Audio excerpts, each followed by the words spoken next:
the Israelites, the Hyksos, and ancient ET influence in the creation of mankind. Is the biblical creation myth plagiarized from the Enuma Elish? What is the Enuma Elish? From the World History Encyclopedia, the Seven Tablets of Creation is the Babylonian creation myth whose title is derived from the opening lines of the piece When on High. According to the Babylonian Tablets of Creation, Enki was the chief engineer in the creation of Homo sapien man, along with his sister Nintu, which was also a chief engineer called the Mother Goddess. There's always the feminine principle alongside the masculine principle when it comes to creating life, all life. But the Abrahamic tradition has erased the feminine principle from its current theology because the Canaanites removed the worship of the female god called Asherah from the ancient religion, which is known as Judaism today. The lesser gods, called the Igigi, had rebelled against the Anunnaki, Enlil, for the years of enslavement that were forced upon them, according to the Enuma Elish. Homo sapiens were engineered, okay? Homo sapiens, let's go back. Homo sapiens were engineered to replace the Igigi, who had been enslaved for thousands of years, and the new humans were the new slave race or servants to the Anunnaki. Okay, according to the Enuma Elish, the Anunnaki were the children of Anu, the sky deity, and his wife, the earth goddess known as Ki. The Anunnaki existed prior to primitive humans. They were not celestial or spirit beings. Let me repeat. They are not angels. They are not angels. They are not celestial or spirit beings. They were extraterrestrial biological entities. Also an advanced civilization. Okay, according to Sitchin, but not just Sitchin, because he got his scholarship from the Enuma Elish, from the Epic of Gilgamesh, from the Epic of Atrahasis, and from some other sources also, you know. According to the ancient Christian Gnostics, they were like cyborgs. They lacked empathy and compassion.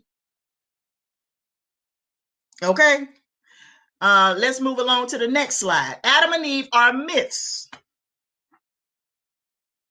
See, I know a lot of folks don't want to hear this. Adam and Eve are myths. Like Genesis, the Enuma Elish contains many metaphors for the creation of the zodiac and our solar system. It also contains actual stories of ancient ETs who have interfered not only in the development of early man, but engineered Homo sapiens to be a slave race or servants to the Anunnaki. Although the Anunnaki, according to the Sumerians, were a reptilian species from the heavens, they had to also look like us, because they were humanoids. They had to also look like us because they were humanoids, and therefore crossbred with early human women, producing offspring with them.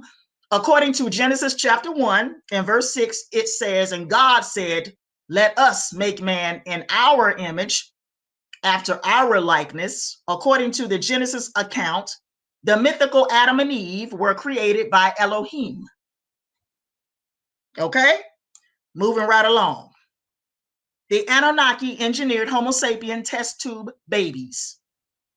According to the Genesis creation account, there were other humans or hominids on the planet in addition to the creation of the mythical Adam, the Homo sapien man, which would coincide with the Sumerian creation myth that the Anunnaki engineered Homo sapiens through genetic tinkering, splicing the DNA of an earlier hominid with that of Anunnaki DNA, producing 14 test tube babies.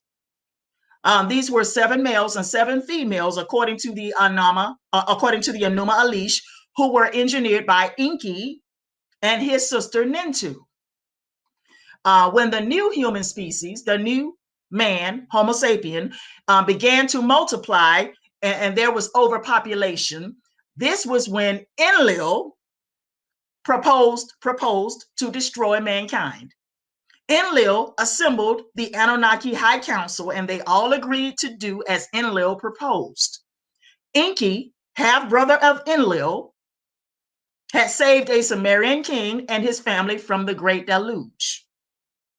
Okay, moving right along.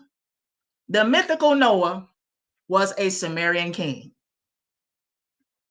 The mythical biblical Noah, is loosely based on a Sumerian king and priest that lived before the flood, which was a regional flood and not a worldwide flood of Genesis. The Sumerian flood myth records that Enki had given the Sumerian king a dream to build a large boat. According to the Sumerians, the Anunnaki was responsible for their civilization. Other people existed outside the Genesis creation account of the mythical Adam and Eve and their first offspring, Cain and Abel. According to Genesis, Cain was banished by God and afterwards fled to the land of Nod, where he met his wife, who also bore him a son called Enoch. This is not the same character from the book of Enoch, which is the book of the Watchers. Okay, I'm almost done. The biblical God was the Babylonian deity Enlil.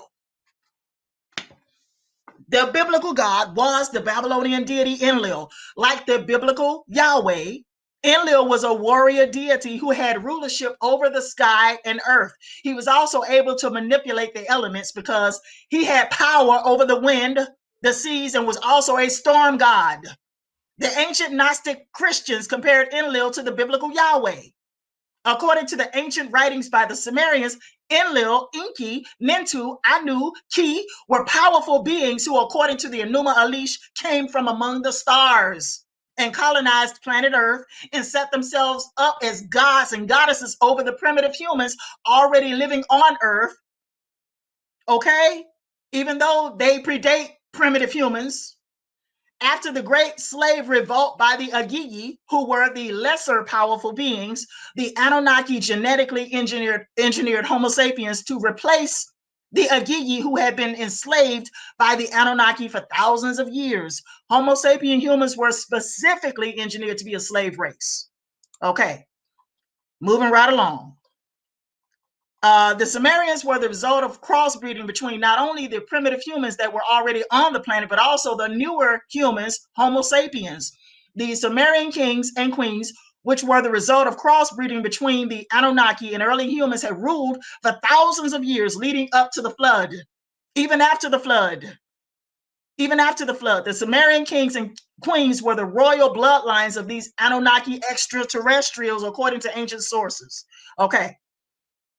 Now, and I'm almost done, Senator.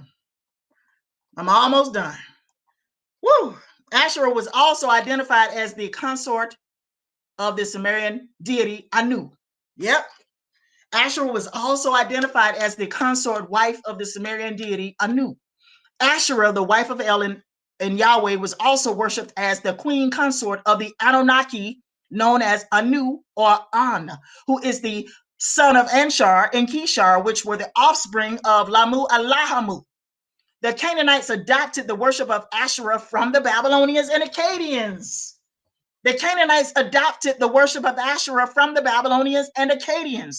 Asherah is no longer worshipped among today's Hebrew Israelite community because her worship was eradicated. Although she is not worshipped by the Israelites living today, she is the consort ruler and equal of the biblical God Yahweh that y'all claim is the Most High. And God is on trial. How religion keeps humanity under mind control and fear. Can y'all see that? And y'all see my name at the bottom, Alberta Parrish? Yes. And also, let me turn over. That's me on the back. Yeah. Professional. And I know you got another book coming soon, huh? Oh, yeah. The Dark World of Religion.